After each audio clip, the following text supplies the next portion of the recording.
you, O God. We have reason to thank you, O Lord. We all, Lord, reason to say thank you. This moment, mga kapatid, mag-offer tayo ng pasasalamat sa ating Diyos. Hallelujah. Purihin po ang Diyos. So we'll thank you, Lord, for all that you've done. And I thank you for all that you do. And all that is all to come, Lord. So I thank you for all to come. And all that is to come. I thank you. And I thank you for all that you've done. Thank you, Lord. And I thank you for all that you do. And I thank you for all that you've done. And all that is to come. And all that is to come. So I'm so grateful that you're so faithful. And you're my Savior, strong and true. And I'm so grateful that you're so faithful. And I place my trust in you.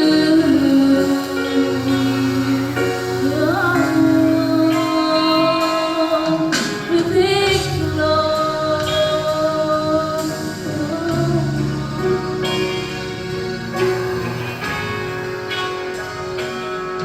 So I thank you for all that you've done. Thank you, Lord.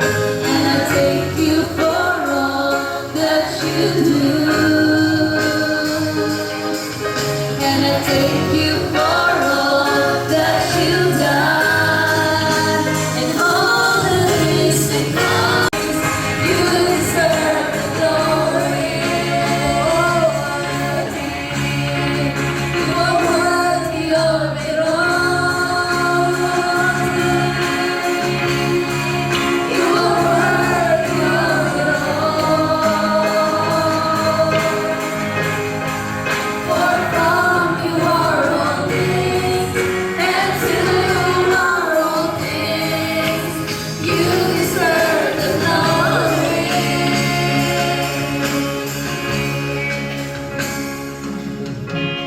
Day and night, night and day, never ends or rise. Day and night, night and day, never ends or rise. Day and night, night and day, never ends or rise. Sa paglilingkod po namin, you are worthy, Lord, sa lahat ng aming buhay, Lord. You are worthy and you deserve all the praises. You deserve, Lord, all the praises, Lord. And we exalt you in the name of Jesus. You are worthy of it all. You are worthy of it all. Yes, Lord, you are worthy, Lord. For from you are all things, and to you are all things. You deserve the glory, Lord. You are worthy of it all. Lord, you are worthy, Lord. You are worthy. Kung meron pa pong salitang salamat, babanggitin po namin. Dahil, O Lord, deserve mo ang pasalamatan ka ng iyong pong mga anak. Hindi man po kami nakaluhod,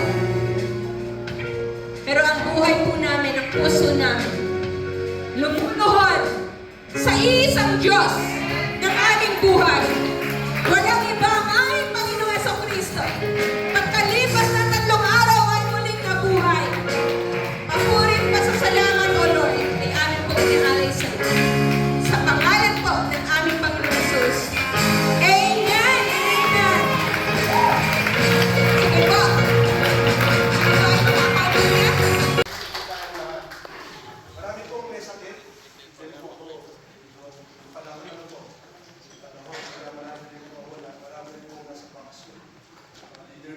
wala po.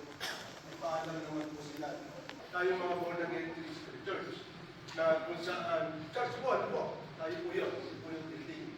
Tayo po ay nag-e-expect tayo sa Lord, nag-e-expect din siya sa atin. Lalo na po ngayon, January 1. Ibig sabihin po niyan, bilang isang Kristiyano, na kung saan ang pag-asa natin ay nasa Kanya, dapat po, how should I say this, i-angkla natin ang natin po puso para sa Kanya kung darating na taon na to. Or else, lagi ko po sinasabi po ng Panginoon, apart po, alam po natin ang trabaho natin, kung hindi rin ako sa Panginoon. Wala po napupuntahan niya. Ano po? Maaari, maganda po ang kabuhayan mo, pero yung kapayapaan, magalakan, wala ka naman. Diba? Kaya po ninyo ngayong gabi nito, makita po ninyo ang sarili ninyo, bakit kailangan po natin i-acknowledge ang ating pong Panginoon sa ating buhay. Kung saan alam ng Panginoon ang nangyayari sa ating buhay, maaari tayo minumol, o maaari tayo po ay gusto niya tayo matutol, na hindi tayo aalisin sa isang sitwasyon hanggang hindi nababago yung puso natin. Amen po ba? Kaya po ako, naniniwala po ako, itong taong ito, kung hindi mo i-acknowledge ang Panginoon sa iyong buhay, pasalamat, aaaring kagabi, pinagpasalamat mo na itong 2024, kahit marami yung downs kaysa sa up. Sino po yung mga kamay na nasa mas marami yung down kaysa sa up? Taas po yung kamay. Ako nahiya pa, no? Ayun po kumamin. Sino po yung mas marami na nasa sa up kaysa down? Wala kanina, wala din kanina. Saan kaya ano po yung mga nako ba? Naranasan niyo po ba yung mata ng Diyos na gumagaway sa inyo? Yan po yung dapat natin ipagpasalamat sa ating Panginoong Heso Kristo. Ano po? Kaya ibig po ang Panginoong Heso Kristo sa Luke 22:42. Ang sabi po niya dito, Father, if you are willing to take this cup from me, yet not my will, but yours be done. At ang aking pong challenge sa inyo, may this year be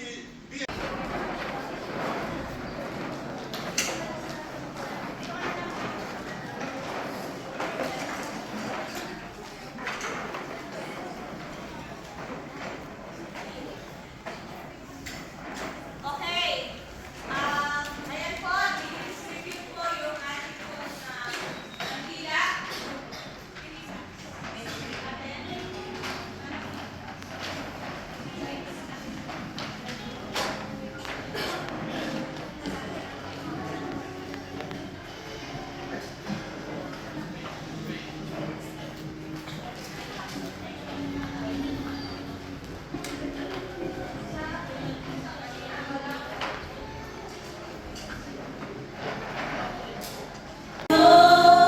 And I place all my trust in you. And I'm so grateful that you're so faithful. And you're my Savior, strong and true. And I'm so grateful that you're so faithful, and I place all my trust in you. So I thank you for all that you've done, and I thank you for all that you do. And I thank you for all that you And kagabi, bago po siya pumunta ng work, ay nag-pray na kami.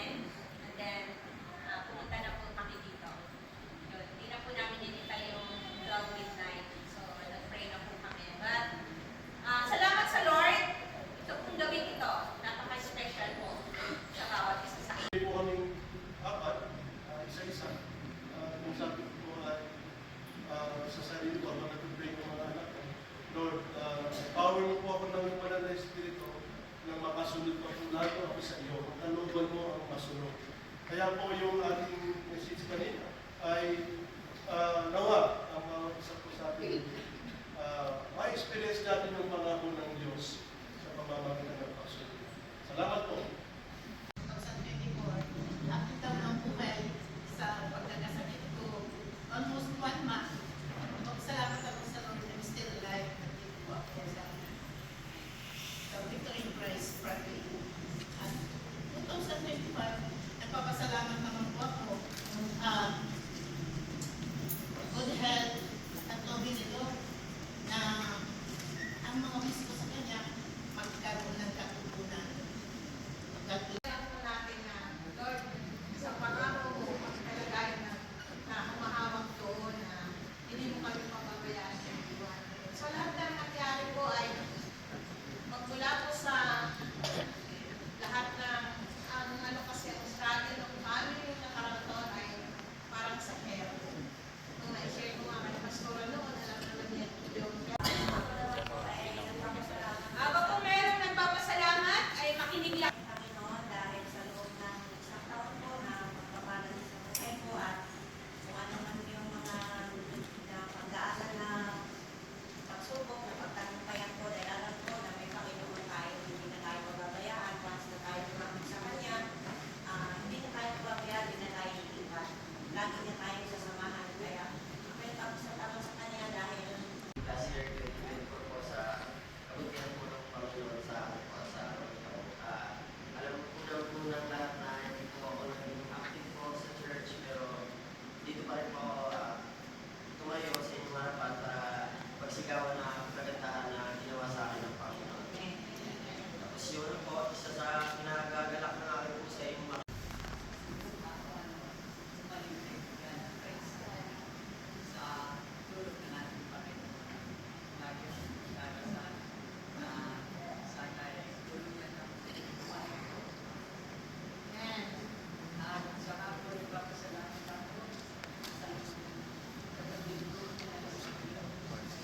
Papasalamat ko sa mga kasama ko, kaya Pastor Ruben, Pastor Helen.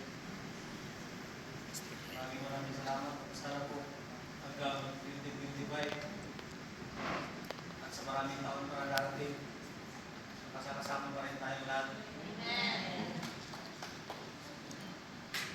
na maraming ups at down and down. Pero nandito ako makipag-celebrate dahil na dito ako ng taon, walang araw, 2025, na magsama-sama tayo at magtiwala sa Panginoon na lagi siyang narinig sa ating buhay, sa akin.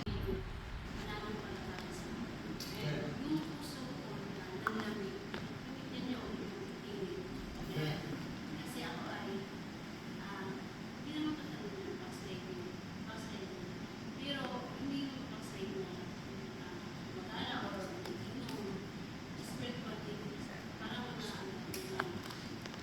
nanlamig na una ko nagkaroon ng comparison. Ano yung At nandito yung ako ko kasama ko ngayon magpasalamat. Nagpapasalamat po ako sa mga biyaya, sa kalakasan, araw-araw na akong pagising. Yun po ang aming pinagpapasalamat. Maraming salamat sa panliligaw ni Sister Rose at niliwanagan niya. Sinabi niya ni Lord para maliwanagan ang aming puso. Ang pinaka-importante kasi po yung family life mo. Kahit malayo, wala kayong mga sakit. Kaya napakabutigan sa buhay namin na tinanggap nyo kami dito sa church, Victory.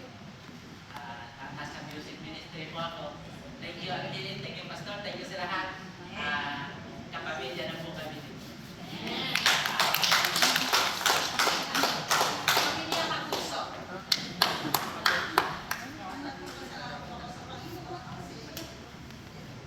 Yung last ko, 2024, akala po namin po madaming daw. yung malakas siya.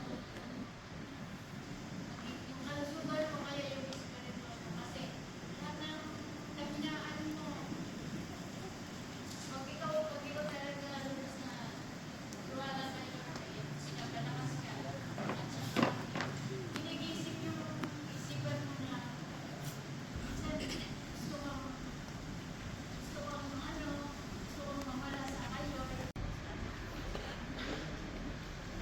5 nawala. Magandang gabi po sa mga basa.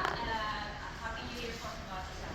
And nandito po yung pamilya ko na patuloy na magpapasalamat sa Panginoon sa patuloy yung ginagawa sa amin po.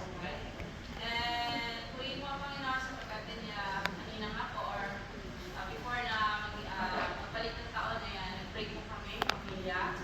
At patuloy kong ipinako yung aking pamilya sa Joshua 20:16. Sabi ko nga po,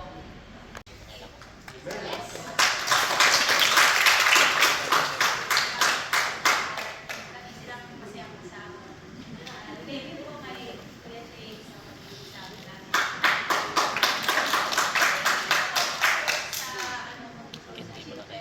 Sa sana lagi tayo magtulungan sa mga bata. Thank you, Lord.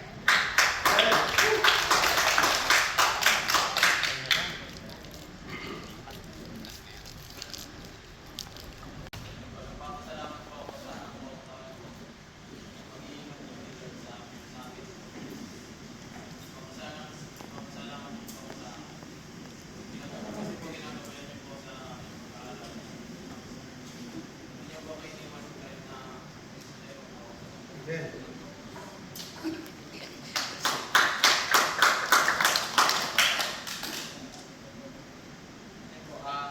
Good evening po sa atin lahat and Happy New Year po. So, yun po, unang-una kong pinagpapasalamat sa Panginoon. Ito po, nakatayo po ako sa inyong harapan po. And yun po, tinapos ko po yung taon na kasama si Lord. And umpisa ko po yung taon nakasama din po si Lord. Puri sa Panginoon sa lahat ng binibigay niya sa amin. Yun nga po yung message si Pastor na talagang dapat change and adapt. Dapat tayo nagbabago at tayo makaka-adapt ng salita ng Panginoon. At kung tayo, dapat lalo tayo magpakupo sa salita ng Panginoon. Amen. Dahil ako, maraming pinagdaan paano maglingkod sa Diyos kasi marami pong yung sinasamahan kahit Bible study, prayer night, at saka yung women's fellowship po. Nagpapasalamat ako kay Lord kasi nag-grow po ako at nakikita ko po yung sarili ko na dati yung mga pangarap ko lang kung paano yumaman, paano magkapera, magkalingkod. Pero ngayon ang pangarap namin kahit saan mo kasama walang against sa pag-work na ginamit.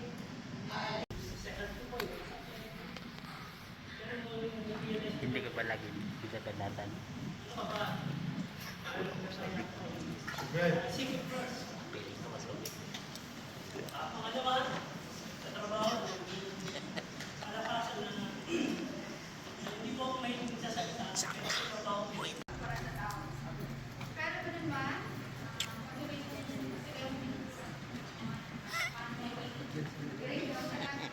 Kahabol pa si Ayan ang dumating. itong bago matapos ang taon. Di ba po talaga? Tapos Lord, even na talaga na napakarami ang ibigay na mga blessings. Ano naman po yung Natutunan niya na hindi ang mga leaders or any one of us ay exempted sa pagsubok. Pero ang meditating the word of King David, he stated dun sa Psalm Mukhang 38 mag-blitz ito. na sinabi niya na your sorrow may Tama naman talaga yan. Siya. Kailangan nauna sila mag-lead. sa kalooban po ng Panginoon, sa sovereignty of God, sa kapangyarihan ng Panginoon.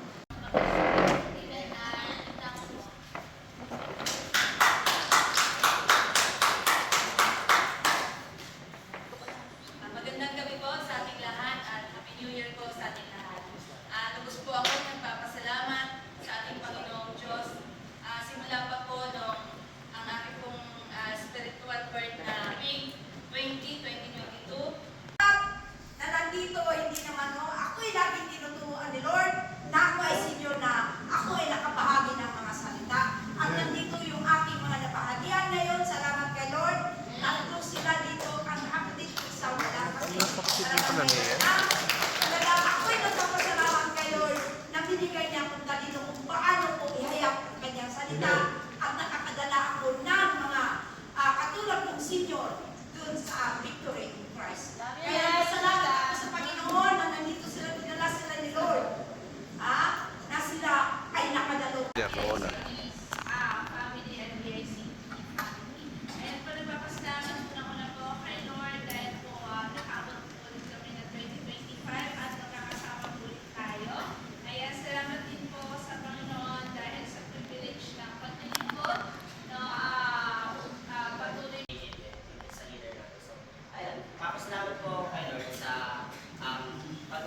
Okay na. Nagpapasalamat sa Panginoon. Hindi man po namin kasama yung dalawang bata. Napakabuti po ng Panginoon sa pamilya namin sa 2024. Unang-una po yung chance na makapag-ipon kami sa Kanya ng 2024 na hindi na po nag-ipa ano man yung mga trials and challenges na nangyari po sa buhay namin. At ayun din, salamat kay Lord kasi hindi niya pinabayaan yung pag-iipon ko bilang kasunod ng ABCD. For 10 years, talagang pinaparanas niya kung gaano siya pamangha sa PIC Church. So, salamat din sa buhay ko ng mga leaders, kay Pastor, at kay Ate Helen, sa lahat po ng leaders ko ng PICP na patuloy na hinihintay ng mga advisors, pag-hinihintay po ako ng mga spiritual advisors. At ayun din po, last month po ng 2024 ay may ginawa mo pamangha si Lord na kahit anong pangdi po ay talagang nandiyan siya na tanggilit po yung Jeremiah 29:11 dun po ako umapit talaga kasi alam ko na hindi ko kaya pero napaka-amazing po ng Panginoon dahil second week po ng December pinigay po niya sa akin yung new branch at dual purpose po yung kung bakit po niya ako dinala doon na i-manage ko yung branch na ito at ganoon din po at the same time ako rin po pala ang magmamanage dun sa mga spiritual lives na mga kasama ko. Mga non-Christian sila. So sabi ko, Lord, surrender po yung buhay ko kung ano yung will mo sa akin, kung ako yung, ito yung ibibigay mo sa akin branch na po na pagamitin mo ang buhay ko dito. So, yun po yung na-realize ko po yun, na ito yung word ni Lord sa akin na busy sa trabaho. Limited lang yung time na nagtutulog ko dito sa church. Pero yun po yung sobrang nagawa din po ako doon at sobrang na-bless na ito pala yung purpose mo Lord sa akin at ito ako nilalagay kasi may mga panuluwa na meron kang ipagkakatiwala sa akin. At thank you sa puro po yung mga learnings ko dito spiritual and sa physical lives ko na pwede ko i-apply ko noon. Thank you Pastor sa tulong mo na maging successful ako at mag-i-apply ko at sasamahan ako ni Lord sa 2025 at ako yung na-excite na po ako sa gagawin ni Lord sa buhay ko, sa pag-ibig ko sa PICP at gagawin ko sa branch kung paano niya ako gagawin at paano ko magpapilala si Jesus Christ sa buhay ko nila. So, yun po at patuloy po ako pagsusurrender kay Lord, isasamin ko po yung buhay ko. Ako po na hindi po ako karapat-dapat, pero yun po yung prayer namin kagabi na sa Panginoon kung ano yung mga mali, mga nagawa pa sa akin, ay kinalimutan ko na ito yung mga bagong bagay na Alay ko. kasi yung protection niya, donation, yung guidance, kung hindi niya sa akin ay lalo kong nararanasan. At yun po yung gabi na prayer namin na Lord, thank you kasi nakakauwi kami kompleto yung parte ng buhay namin ni Lester na bumabiyahe araw-araw at yung internal organs namin na normal na nagpa-function. So nakakauwi kami noon. Lahat ng to ay pinapasalamat ko sa akin.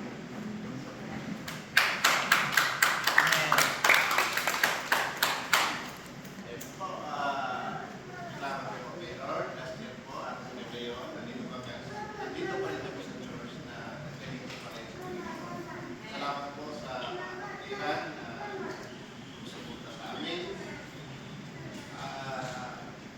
Salamat din po kay Lord at kaya nagbigay lahat halos ng aming kaibigan. Ay, wow. Hindi po natin si Lord. Sana all. Ito ang sabihan na magdirinto tayo kay Lord at ito po ang pangalan. Ito po ang salamat kay Lord. Ilan taon ka ng treasurer na? 8 years na po siyang treasurer. 8 years? Isa po. At salamat sa Panginoon. Ano po? They are willing po. Kahit wala po silang lapit, pero sila po ay willing na maglingkod. Pray po natin, itong taon na to, magkaroon sila ng love gift. Amen po ba? Pati yung ating po mga leader ang ating pong treasurer ay secretary, si Teacher Pinoy po ay nasa probinsya dahil po doon siya manganganak. So ang ating pong magsiserve bilang secretary po doon sa ating pong church sa Bella Vista. Tapos po yung mga leader po ng mga ministry, sila po yung magiging council sa mga committee ng mga men's, women's. Ilan ka na ngayon? 17? 18 na? 11 years ka na sa church? Oo. Siya po ay wala pong intention ng bata siya. Pero ngayon po, ay salute him kasi kasama po namin mag-asawa sa pag-lead doon. At sila po lahat ay masunurin. Ano kayo maniwala po yata ng tagapako? Palagpakan po. Okay. Pero po, tandaan ko nila yung kanilang mga mukha. Sila po ay mga kapatiran natin na sila po ay ginagamit ng Panginoon doon sa Bella Vista. Sa Bria naman po, ang ating president doon ay si organization po. Ano po lagi sa mention to lagi, ano po. Sana po, pag-pray natin, yung galing niya sa school, ay magamit niya sa galing sa ministry. Ano po. Ang kanyang pumbahay sa si Christian. Ito po ay nagtatapos lang mag-road sa Max ba? Sa Max? Sa? Shakey's. Ano po. Salamat sa Panginoon. Susunod siya na talaga ang may-ari ng Shakey's. Amen. May nakalimutan pa ako. Wala kasi worship team. Ako, ito po ay nag-devotion na rin. Tinatawagan ko po si Yan. Dami mo na, oh. Si Jessa Sabidjan, si Renate sa guitarist. Si Kuya Joel din po ay guitarist din po ito at song leader. Magiging devotional leader din po ito at si Kuya Macho. At tuturuan po sila na magamit sila ng Panginoon. Sabi naman ng Bible po, sa mga nandito po, if you are willing and obedient, pakiano po muna yung mga. With a grateful heart, give thanks to the Holy One. Give thanks because He's given Jesus Christ, His Son. And now let the weak say, I am strong. Let the poor say, I am rich. Give thanks to the Holy One. Give thanks because He's given. Ito po ay galing po sa aming pamilya, ayan, kay Tita Helen. Isa na ata. Dito po ay kay Pastor din po, galing po ng Leyte. Yan, Leyte. Okay po, ito po ay galing din po sa Anisito family po. Ayan po, sa inyo pong vote daw po yan. Ayan po, ito po ay galing po sa mga senior, ayan, yung mga nag-abot po.